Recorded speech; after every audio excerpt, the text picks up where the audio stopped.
আসসালামু আলাইকুম ওয়া রাহমাতুল্লাহি ওয়া বারাকাতুহু।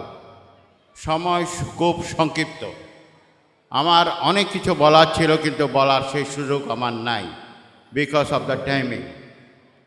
এই বাচ্চারা তোমরা একটু কথা বলিও না, কথা শান্ত থাকো। আমরা সবাই অনেক স্বপ্ন নিয়ে আজকে এখানে এসেছি।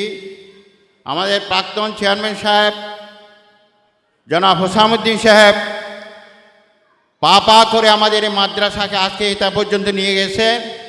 আপনারা জানেন ওনার দায়িত্ব গ্রহণ করার আগে আমাদের এই মাদ্রাসার খুব দুরবস্থা ছিল। এক পর্যায়ে এই মাদ্রাসা বন্ধ হওয়ার কথা ছিল। তো আমাদের বেশ কয়েকজন ডাইরেক্টর, তাদের বিশেষ করে জসিম সাহেব, ওনার উদ্দীপনায় আমাদের মতো কতগুলো লোককে নিয়ে আবার এই যাত্রা শুরু করেছিল। এই যাত্রা শুরু করে আজকে আমরা এখানে এসেছি, যার জন্য যারা এর সাথে সম্পৃক্ত সবাইকে আমি ধন্যবাদ জ্ঞাপন করছি। আমার পূর্ববর্তী বক্তারা বলে গেছেন আমরা একটা স্বপ্নের মধ্যে আছি। সেই স্বপ্নটা কি? আমরা ইনশাআল্লাহ এই মাদ্রাসাকে একটা বিশ্ববিদ্যালয়ে উপনীত করব। কিন্তু এই বিশ্ববিদ্যালয়ে উপনীত করতে হলে আপনাদের সবার সহযোগিতা দরকার। আমাদের হোসামউদ্দিন ভাই আমাদের মনে করেন 10টা সিঁড়িতে, আমাদের 20টা সিঁড়ি আছে, 10টা সিঁড়িতে আমরা গেছি, আরও 10টা সিঁড়ি বাকি আছে। এই 10টা সিঁড়ি ক্লাইম্ব করতে হলে আমাদেরকে যোগ্য নেতৃত্ব দরকার আছে, যোগ্য শাসক দরকার আছে, যোগ্য পরিচালক দরকার আছে। আমি আল্লাহর কাছে শুকরিয়া আদায় করছি এবং আপনাদের সবার পক্ষ থেকে আমি আন্তরিকভাবে কৃতজ্ঞতা প্রকাশ করছি আমাদের বর্তমান চেয়ারম্যান সাহেব জনাব আবুল বশর আবুকে।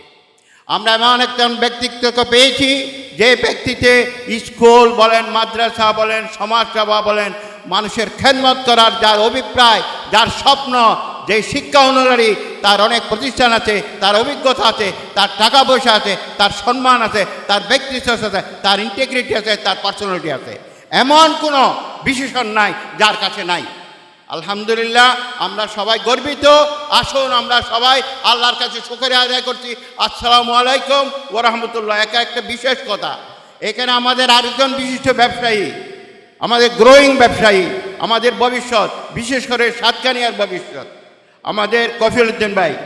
আমি আমার আজকের এই সবাই, উনি অবশ্য আমাদের সদস্য হিসেবে আছেন। আজকের এই সভা থেকে আমি ওনাকে আমাদের সম্মানিত সহসভাপতি ওনাকে অলঙ্কৃত করার জন্য আমি প্রস্তাব করলাম। আমার মনে হয় আমার চেয়ারম্যান সাহেব আমার এই প্রস্তাব গ্রহণ করবেন। আসসালামু আলাইকুম, সবাইকে ধন্যবাদ এবং আমরা সবাই ইনশাআল্লাহ আল্লাহর কাছে শুকরিয়া আদায় করব আমরা যেন এই পথে চলতে পারি, আগামীতে যেন এই পথে চলতে পারি। ইনশাআল্লাহ আমাদের কোনো বাধা বিঘ্ন থাকবে না। আমাদের শিক্ষকদেরকে দায়িত্বের সহিত আমাদের ছেলেপেলেদের জন্য আপনারা যত্নবান হবেন। আপনাদের দায়িত্ব আপনারা পালন করলে আপনার এই মাদ্রাসা ইনশাআল্লাহ ভবিষ্যতে ইউনিভার্সিটি রূপান্তরিত করা কিছুই না।